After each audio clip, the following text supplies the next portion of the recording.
Right, so this morning I'm going to take out the pup and bring it up to the barrel.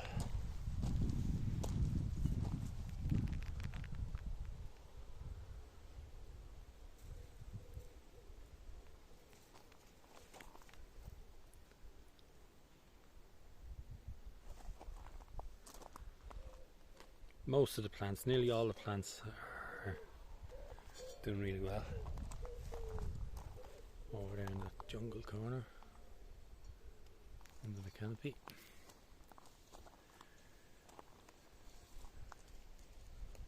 All these nettles have to be cleaned out. Right, I'll get one of these pups out. Right, I'm going to go for this one here.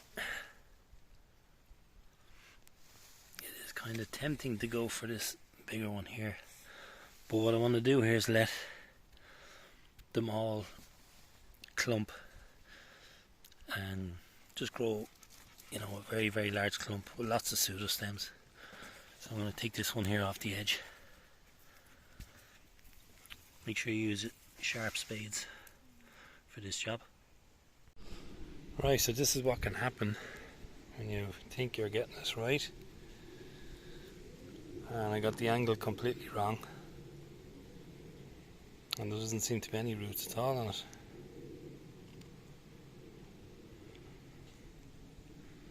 So there is a small pup here coming up. So I might have to take one of the bigger ones.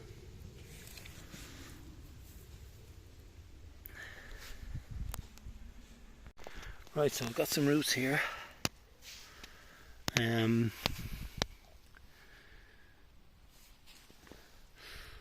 trim away these lower leaves and these big upper leaves. Get this into the barrel.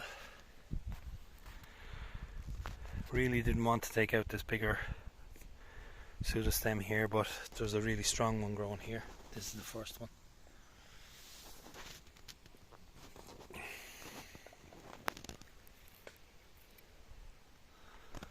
And there's more pups coming up, so it's doing really well here. Right, so I'm after giving the roots of Sikkimensis a really good soak. Trimmed off all the leaves and left this one here, the last one.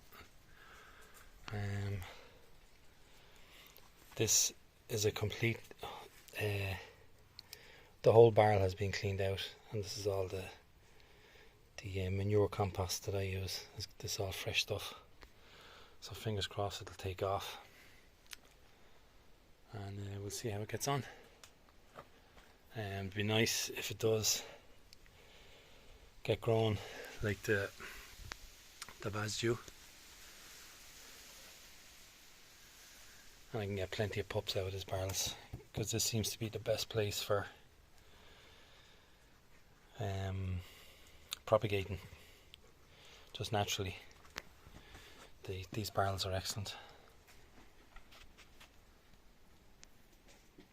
So unfortunately I've had to cut the leaves off. This is the underside of the leaf. It's got that maroon kind of colour, and then on the opposite side it's got stripes and that coloration right up the middle here.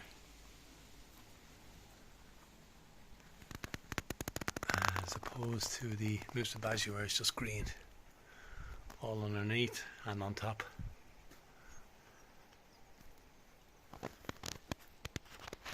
If you want to get single pseudostems as big as possible, okay, keep removing the pups, so all the nutrition is going into the single pseudostem. Keep removing the pups and keep feeding them, keep soaking them, and the deeper, there's a couple of feet there, 3 feet, 2.5 feet, the more depth you have, the more the roots will get down and they develop into much bigger plants.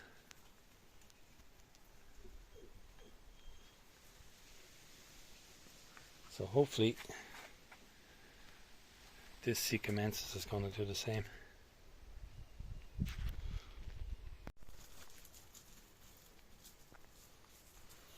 Right, so while I have these leaves, I might as well show you the work I've done on the compost heap area.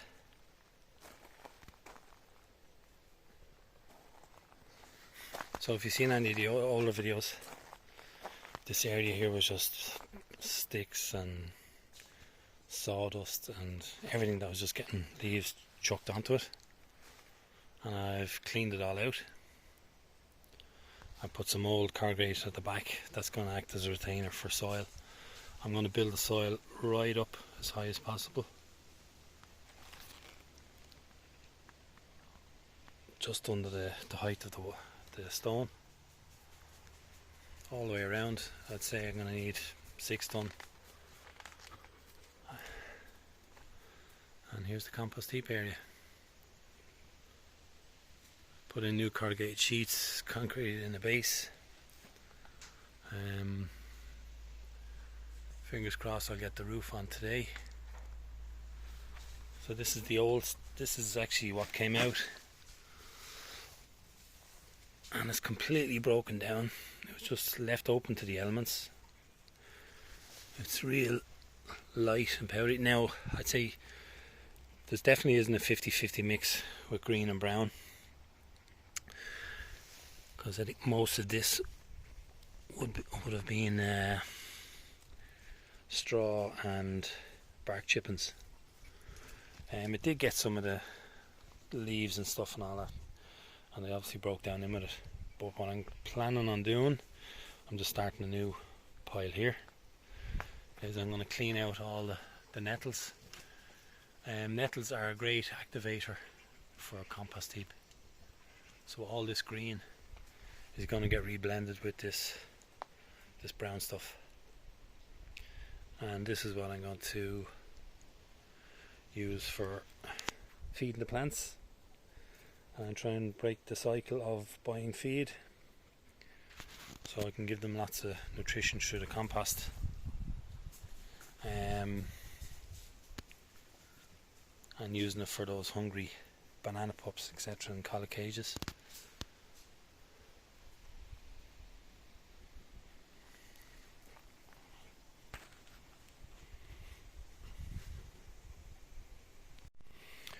Right, so it's a really large area to be planting up, and I'm looking forward to planting this up. And some of the other plants that I'm going to add to it is, I had one of these Sassa palmata. It usually gets a much darker green and the leaves get broader,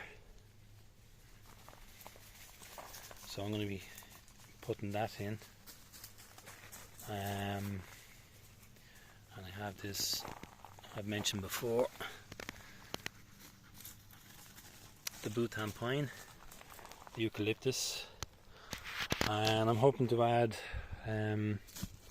large blue bamboo, and I might put in some yellow as well and just pack up the whole bed. So the dogs at the moment are loving the area for playing in.